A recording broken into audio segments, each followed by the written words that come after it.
Welcome friends, Anita પટેલી maths ચેનલમાં આપનું સ્વાગત છે। આ વિડીયોમાં આપણે એલ હોસ્પિટલનો નિયમ જોઈશું।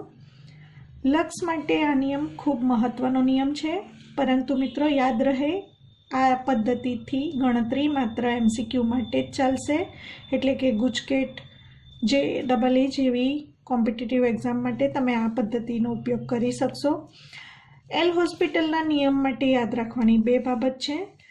જો લિમિટ મૂકવાથી 0/0 સ્વરૂપ આવે અથવા ઇન્ફિનિટી બાય ઇન્ફિનિટી સ્વરૂપ આવે તો જ તમે લ હોસ્પિટલના નિયમનો ઉપયોગ કરીને ગણતરી એકદમ સરળ બનાવી શકો।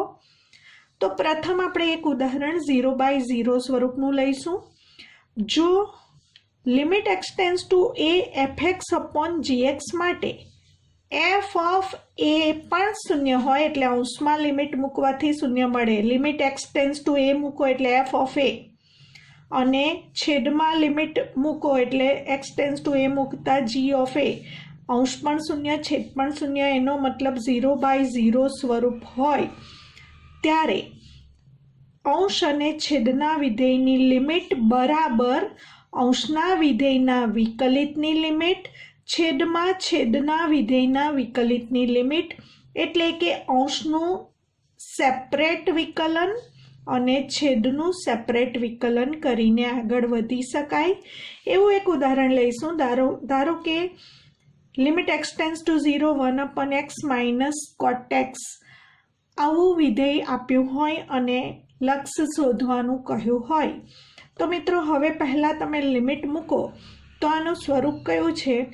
0 લિમિટ મૂકો એટલે 1/0, 1/0 એટલે મિત્રો ઇન્ફિનિટી થાય, માઇનસ cot x એટલે cos x upon sin x, અને એમાં લિમિટ મૂકીએ તો છેદમાં sin x આવે અને છેદમાં x ટેન્ડ્સ ટુ 0 મૂકો તો છેદમાં sin 0 થાય, એટલે ફરી પાછું 1/0 સ્વરૂપ આવે, એનો મતલબ કે ઇન્ફિનિટી માઇનસ ઇન્ફિનિટી સ્વરૂપ છે।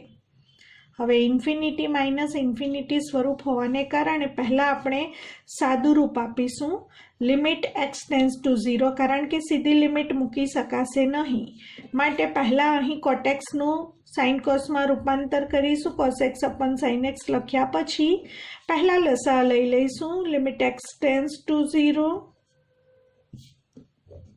sin x ઉપર આવશે, માઇનસ એક્સ cos x અને છેદમાં x sin x લસા આવશે।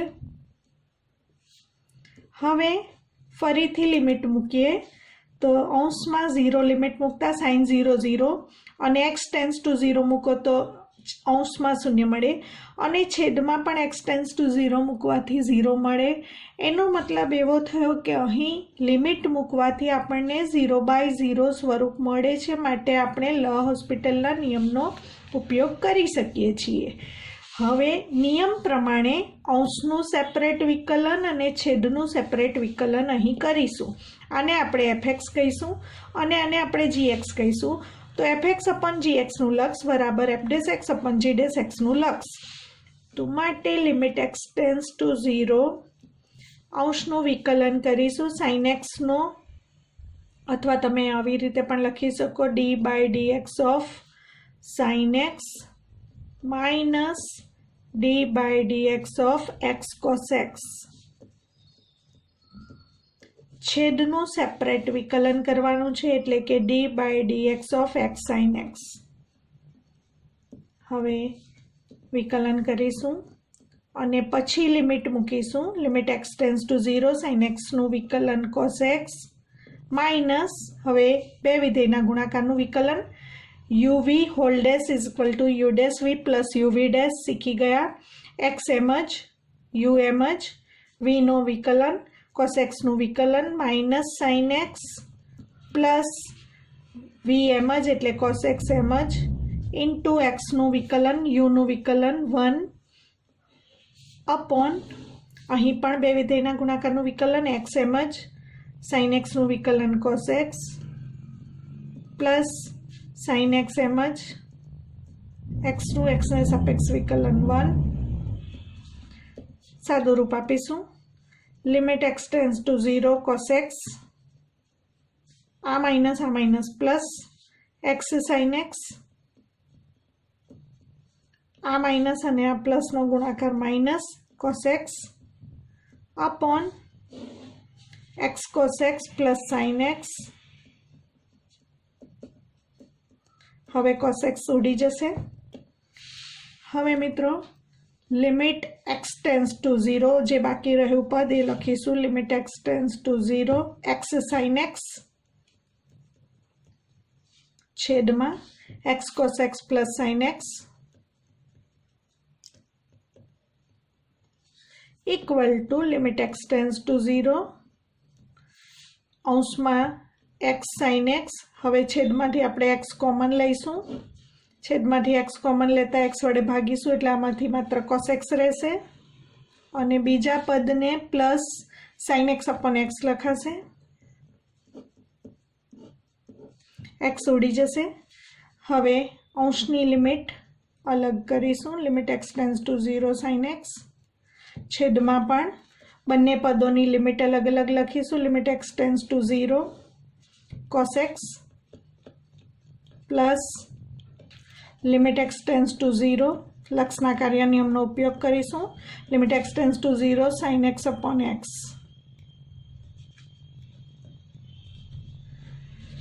हवे अहीं लिमिट मूकता sin 0 0 मळे छेदमां cos 0 1 मळे અને આપણે આ શીખી ગયા અપ્રમાણિત રૂપ લક્ષના ચેપ્ટરમાં ધોરણ 11માં શીખ્યા હતા। Limit x tends to 0 sin x upon x is equal to 1 એટલે કે આનો આન્સર આપણને 0 મળે।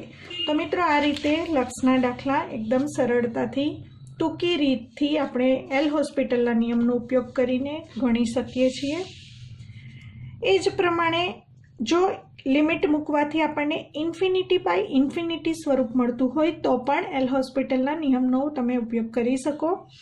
जो एक्स टेन्स टू ए आप्युं होय अने अहीं एक्स टेन्स टू ए मूको अने एफ ऑफ ए बराबर इन्फिनिटी जी ऑफ ए बराबर इन्फिनिटी एटले के इन्फिनिटी बाय इन्फिनिटी स्वरूप होय तो पण अंशनुं सीधुं सेपरेट विकलन छेदनुं सेपरेट विकलन करी शकाय।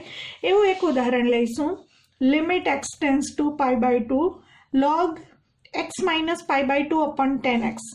हवे मित्रों अहीं पाई बाय 2 मूकीए तो log pi by 2 minus pi by 2 log 0 एटले के इन्फिनिटी स्वरूप छे अने छेदमां 10 पाई बाय 2 ए पण इन्फिनिटी छे माटे अहीं स्वरूप छे इन्फिनिटी बाय इन्फिनिटी। तो प्रथम आपणे limit x tends to pi by 2 सादु रूप आपीशुं। पहला तो लॉग इन्फिनिटी बाय इन्फिनिटी स्वरूप होय त्यारे अंशनुं सेपरेट विकलन अने छेदनुं सेपरेट विकलन करी शकाय।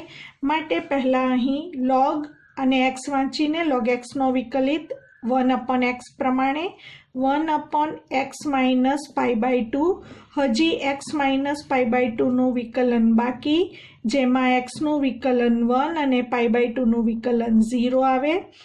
અંશનું વિકલન કર્યા પછી છેદનું વિકલન એટલે કે 10x નું વિકલન sec સ્ક્વેર x માટે આપણને મળશે limit x tends to pi by 2। હવે મિત્રો તમને ખબર છે કે sec સ્ક્વેર x અંશમાં લખીએ તો cos સ્ક્વેર x આવે અને છેદમાં x માઇનસ પાઈ બાય 2। હવે लिमिट मूकीए तो cos पाई बाय 2 0 आवे अने छेदमां पाई बाय 2 लिमिट मूकता pi by 2 minus pi by 2 फरीथी 0 मळे एटले के हवे फरी पाछुं आपणने 0 बाय 0 स्वरूप मळे छे। फरीथी 0 बाय 0 स्वरूप मळे तो फरी पाछुं आपणे ल होस्पिટલના નિયમનો उपयोग करवानो के लिमिट मूकवाथी 0 बाय 0 स्वरूप मळे तो अंशनुं सेपरेट विकलन छेदनुं सेपरेट विकलन। एनो मतलब कि आ उदाहरण में आपणे 2 वखत एल होस्पिટલના नियमનો उपयोग करीए छीए। पहला लिमिट मूकवाथी इन्फिनिटी बाय इन्फिनिटी स्वरूप मळ्युं माटे अंशनुं सेपरेट विकलन कर्युं छेदनुं सेपरेट विकलन कर्युं। सादुं रूप आप्या पछी लिमिट मूकवाथी फरीथी 0 बाय 0 स्वरूप आवे छे माटे आपणे फरीथी अंशनुं अने छेदनुं सेपरेट विकलन करीशुं। Limit x tends to pi by 2 cos square એક્સનું વિકલન કરવા માટે પહેલાં ઘાતનું વિકલન કરીશું. કોસ એક્સને ટી ધારી લઈએ તો ટી સ્ક્વેરનું વિકલન 2t થાય, એટલે કે 2 કોસ એક્સ થાય. અને કોસ એક્સનું વિકલન બાકી રહે, જે આપણને ખબર છે સૂત્ર, માઇનસ સાઇન એક્સ થાય. અને હજી એક્સનું એક્સને સાપેક્ષ 1 થાય. હવે છેદમાં એક્સનું વિકલન 1 અને પાઈ બાય 2નું વિકલન 0 મળે.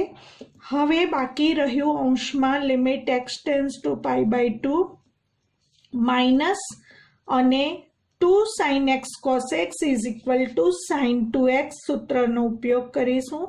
અને હવે લિમિટ મૂકીશું, કારણ કે છેદમાં 1 મળી જાય છે, માટે સીધી લિમિટ હવે મૂકી શકાશે. Minus sine 2 into pi by 2 limit મૂકીશું, પાઈ બાય 2 એટલે 2 ઇન્ટુ પાઈ બાય 2 એટલે માઇનસ સાઇન પાઈ, અને સાઇન પાઈ 0 મળે એટલે આપણને મળશે અહીં જવાબ તરીકે 0. તો મિત્રો, એલ હોસ્પિટલના નિયમનો ઉપયોગ કરીને આપણે MCQ માટે સમય બચાવી શકીએ છીએ અને ગણતરી કરી શકીએ. પરંતુ યાદ રહે, 0/0 સ્વરૂપ મળતું હોય, એટલે કે લિમિટ મૂકવાથી 0/0 સ્વરૂપ મળતું હોય કે ઇન્ફિનિટી બાય ઇન્ફિનિટી સ્વરૂપ મળતું હોય, તો જ એલ હોસ્પિટલના નિયમમાં અંશનું સેપરેટ વિકલન, છેદનું સેપરેટ વિકલન, પછી સાદુરૂપ આપ્યા પછી ફરી પાછું અંશમાં અને છેદમાં લિમિટ મૂકવાથી ફરી પાછું આ બેમાંથી કોઈ પણ એક સ્વરૂપ મળતું હોય તો બીજી વખત પણ અંશનું સેપરેટ અને છેદનું સેપરેટ વિકલન કરીને આગળ વધી શકાય. પરંતુ મિત્રો, યાદ રહે, આવી ગણતરીનો ઉપયોગ તમે ગુજરાત બોર્ડની એક્ઝામમાં ન કરી શકો, કારણ કે એમાં વેલિડ નથી. માત્ર અને માત્ર કોમ્પિટિટિવ એક્ઝામમાં MCQમાં સમય બચાવવા માટે તમે એલ હોસ્પિટલના નિયમનો ઉપયોગ કરી શકો.